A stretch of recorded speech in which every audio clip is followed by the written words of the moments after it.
स्वागत है आपका खुशियों के त्योहार में। यहाँ हम त्योहार की तैयारी से पूजा की थाली तक का सफर पूरा करेंगे। आइए जितिया व्रत कथा का आरंभ करते हैं। एक बार नैमिषारण्य के निवासी ऋषियों ने संसार के कल्याणार्थ सूत जी से पूछा, हे सूत, कराल कली काल में लोगों के बालक किस तरह दीर्घायु होंगे सो कहिए। सूत जी बोले, जब द्वापर का अंत और कलयुग का आरंभ था, उसी समय बहुत सी शोकाकुल स्त्रियों ने आपस में सलाह की कि क्या इस कली में माता के जीवित रहते पुत्र मर जाएंगे। जब वे आपस में कुछ निर्णय नहीं कर सकी, तब गौतम जी के पास पूछने के लिए गईं। जब उनके पास पहुंची तो उस समय गौतम जी आनंद के साथ बैठे थे। उनके सामने जाकर उन्होंने मस्तक झुकाकर प्रणाम किया। तदंतर स्त्रियों ने पूछा, हे प्रभु, इस कलयुग में लोगों के पुत्र किस तरह जीवित रहेंगे? इसके लिए कोई व्रत या तप हो तो कृपा करके बताइए। इस तरह उनकी बात सुनकर गौतम जी बोले, आपसे मैं वही बात कहूँगा जो मैंने पहले से सुन रखा है। गौतम जी ने कहा, जब महाभारत युद्ध का अंत हो गया और द्रोण पुत्र अश्वत्थामा के द्वारा अपने बेटों को मरा देखकर सब पांडव बड़े दुखी हुए, तो पुत्र के शोक से व्याकुल हो द्रौपदी अपनी सखियों के साथ ब्राह्मण श्रेष्ठ धौम्य के पास गईं और उसने धौम्य से कहा, हे विपेंद्र, कौन सा उपाय करने से बच्चे दीर्घायु हो सकते हैं? कृपा करके ठीक ठीक कहिए। धौम्य बोले, सतयुग में सत्य वचन बोलने वाला, सत्याचरण करने वाला समदर्शी जिमुतवाहन नामक एक राजा था। एक बार वह अपनी स्त्री के साथ रहने अपनी ससुराल गया और वहीं रहने लगा। एक दिन आधी रात के समय पुत्र के शोक से व्याकुल कोई स्त्री रोने लगी, क्योंकि वह अपने बेटे के दर्शन से निराश हो चुकी थी। उसका पुत्र मर चुका था। वह रोती हुई कहती थी, हाय, मुझ बूढ़ी माता के सामने मेरा बेटा मरा जा रहा है।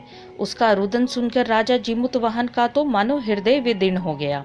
वह तत्काल उस स्त्री के पास गया और उससे पूछा, तुम्हारा बेटा कैसे मरा है?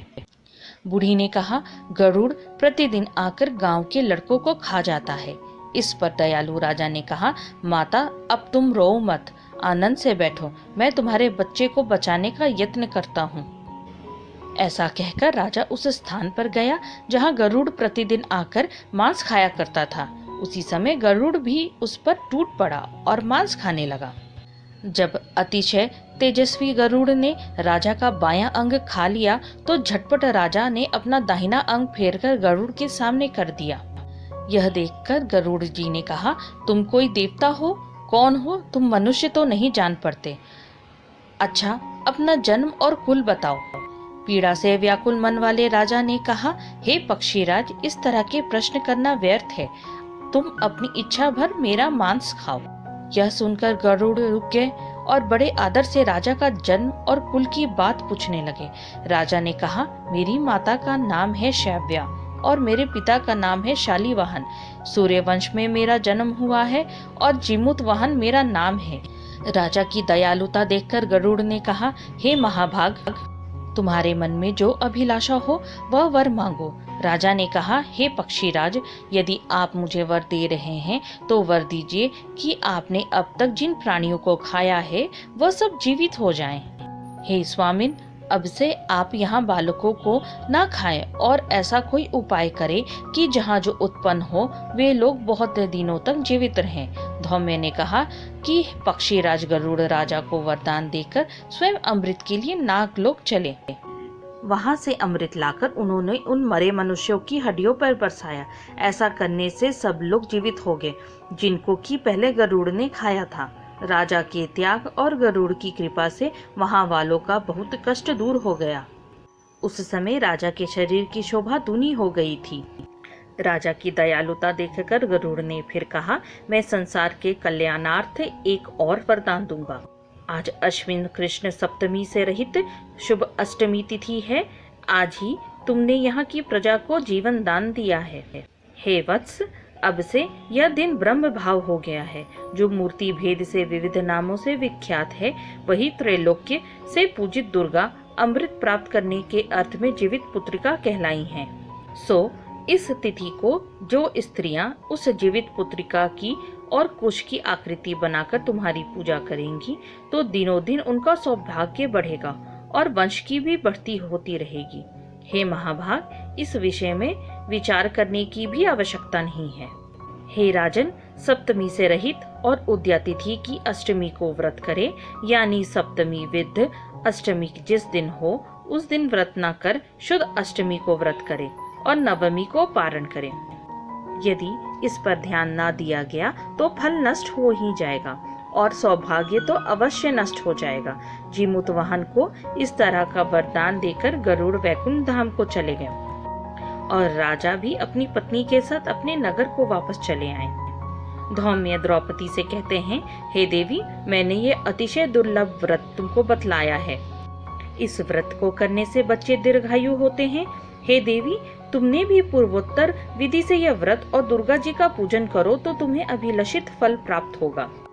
मुनिराज धौम्य की बात सुनकर द्रौपदी के हृदय में एक प्रकार का कौतूहल उत्पन्न हुआ और पूर्ववासिनी स्त्रियों को बुलाकर उनके साथ यह उत्तम व्रत किया। गौतम ने कहा, यह व्रत और इसके प्रभाव को किसी एक चिल ने सुन लिया और अपनी सखी सियारिन को बतलाया। इसके बाद पीपल वृक्ष की शाखा पर बैठकर उस चिल ने और उस वृक्ष के खोते में बैठकर सियारिन ने भी व्रत किया। फिर वही चिल ही किसी उत्तम ब्राह्मण के मुंह से यह कथा सुन आई और पीपल के खोते में बैठी हुई अपनी सखी को सुनाया। सियारिन ने आधी कथा सुनी थी कि उसे भूख लग गई और वह उसी समय शव से भरे हुए शमशान में पहुंची। वहां उसने इच्छा भर मांस का भोजन किया और चिल्ही बिना कुछ खाए पिए रह गई और सवेरा हो गया। सवेरे वह गौशाला में गई और वहां गौ का दूध पिया। इस तरह नवमी को उसने पारण किया। कुछ दिन बाद वे दोनों मर गई और अयोध्या में किसी धनी व्यापारी के घर जन्मी। संयोग से उन दोनों का जन्म एक ही घर में हुआ, जिसमें सियारिन ज्येष्ठ हुई और चिल्ह छोटी। वे दोनों सभी शुभ लक्षणों से युक्त थी, इसलिए बड़ी लड़की काशीराज के और छोटी उनके मंत्री के साथ गारेपत्ते अग्नि के सामने विधि पूर्वक ब्याही गई। पूर्व जन्म के कर्म फल से वह मृगनयनी रानी हुई। जिस किसी भी संतान को उत्पन्न करती वह मर जाती थी और पूर्व जन्म की बातों को स्मरण करने वाली मंत्री की पत्नी ने अष्ट वसुओं के सदृश तेजस्वी 8 बेटे उत्पन्न किए और सभी जीवित रह गए। अपनी बहन के पुत्रों को जीवित देखकर ईर्ष्यावश राजपत्नी ने अपने स्वामी से कहा कि यदि तुम मुझे जीवित रखना चाहते हो तो इस मंत्री के भी पुत्रों को उसी जगह भेज दो जहां मेरे बेटे गए हैं, अर्थात इन्हें मार डालो। यह सुनकर राजा ने उस मंत्री के पुत्रों को मारने के लिए कई प्रकार के उद्योग किए, पर मंत्री पत्नी ने जीवित पुत्रिका के पुण्य बल से बचा लिया। एक दिन राजा ने अपने आदमियों से उन पुत्रों का सिर कटवाकर पिटारी में रखवाया और वह पिटारी उनके माता मंत्री पत्नी के पास भेज दिया। किंतु वे 8 शेर बेशकीमती जवाहरात हो गए और भले चंगे वे 8 लड़के अपनी माता के पास वापस चले गए।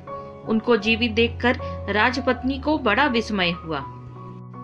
अंत में वह मंत्री की पत्नी के पास आई और उसने पूछा, बहन, तुमने कौन सा ऐसा पुण्य किया है जिससे बार बार मारे जाने पर भी तुम्हारे बेटे नहीं मरते?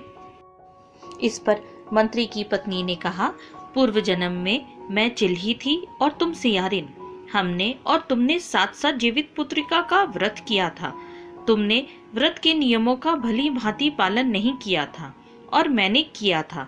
इसी दोष से हे बहन, तुम्हारे बेटे नहीं जीते हैं। ओ राजरानी, अब भी तुम उस जीवित पुत्रिका व्रत को करो और तुम्हारे बेटे दीर्घायु होंगे। मैं तुमसे सच सच कह रही हूँ। उसके कथानुसार रानी ने व्रत किया, तभी से उसके कई बेटे सुंदर और दीर्घायु होकर बड़े बड़े राजा हुए। सूत जी कहते हैं कि सब प्रकार का आनंद देने वाला मैंने यह दिव्य व्रत बतलाया। स्त्रियां चिरंजीवी संतान चाहती हो तो विधि पूर्वक यह व्रत करें। इति श्री जीवित पुत्रिका व्रत कथा।